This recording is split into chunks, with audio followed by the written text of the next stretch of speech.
घोर पाप, ऐसा अत्याचार किसने किया? इस दंडक वन में किसका साहस है जो हमारी बहन का अपमान करे? वो जो भी हो, देव या असुर, उसने तुम पर हाथ उठाकर अपनी मृत्यु को ललकारा है। उस अभागे का नाम बताओ बहन। नाक कटी नकटी हुई, चेहरा लहू लुहान हुआ। बता बहन, स्वरूप रखे, कहां तेरा घमासान हुआ? इस जालिम ने यह की हरकत, किसके सर पर मौत खड़ी? जीने से बेजार कौन है, किसकी आई बुरी घड़ी? राम और लक्ष्मण। राम और लक्ष्मण? राम और लक्ष्मण दोनों भाई अयोध्या के राजा दशरथ के पुत्र हैं, जो मुनि वेशधारी एक सुंदर स्त्री के साथ पंचवटी में बसने आए हैं, जिन्होंने मुझे अकेली देखकर मेरे साथ ये दुर्व्यवहार किया है। यदि तुम मेरे सच्चे भाई हो तो मेरे इस अपमान का उनसे बदला लो। मेरे इस घाव को उन दोनों के रक्त से धोया जाए, तभी मेरे मन को शांति मिलेगी। महाप्रदूषण, दंड कारणे का समाचार रखने वाले अकंपन, वह कौन है जिसे महाबली खर का डर नहीं?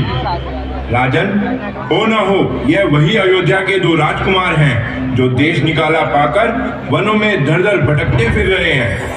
दंड कारने की भीतरी भागों से यदा कदा समाचार आते रहे हैं कि दो क्षत्रिय कुमार तपोवन के ऋषियों की रक्षा कर रहे हैं। जो राक्षस उधर आता है वह उसे मार डालते हैं। सुना है उनके डर के कारण राक्षसों ने तपोवन में ऋषियों का शिकार करना छोड़ दिया है।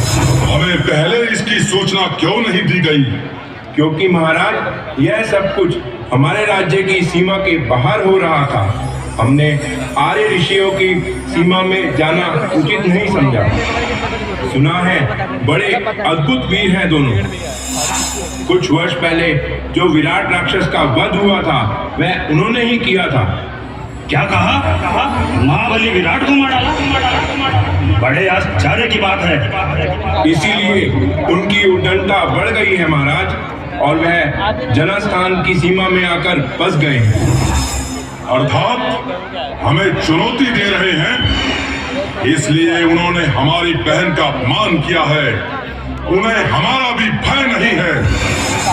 भैया, मैंने कितना कहा कि मैं राजा खर की बहन हूँ, लेकिन उन्होंने मेरी एक न सुनी और आपका परिहास किया भैया। परंतु तुम वहाँ करने क्या गई थी?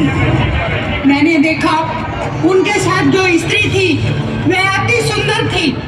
तीनों लोकों में ऐसी सुंदर स्त्री और नहीं होगी।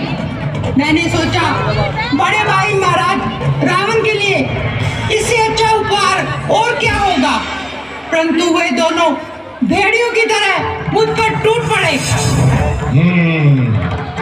ये उनकी अंतिम भड़ास थी बहन। हम आज ही उन्हें यमलोक पहुंचाएंगे। दूषण, हमारा रथ मंगवाओ, हम अभी जाएंगे। महाराज, केवल दो मनुष्यों को मारने के लिए आप स्वयं जाएंगे तो ऐसा लगेगा कि जैसे कोई हाथी एक चींटी मारने जा रहा है। मैं आज ही अपने सैनिकों को भेजकर उन्हें मारकर आपके दरबार में उपस्थित करता हूँ।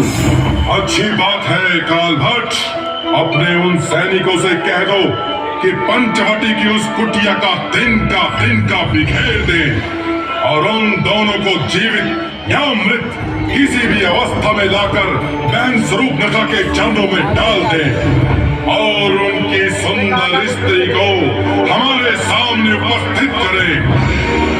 स्वरूपनखे, तुम जाकर उन सबको पता बताओ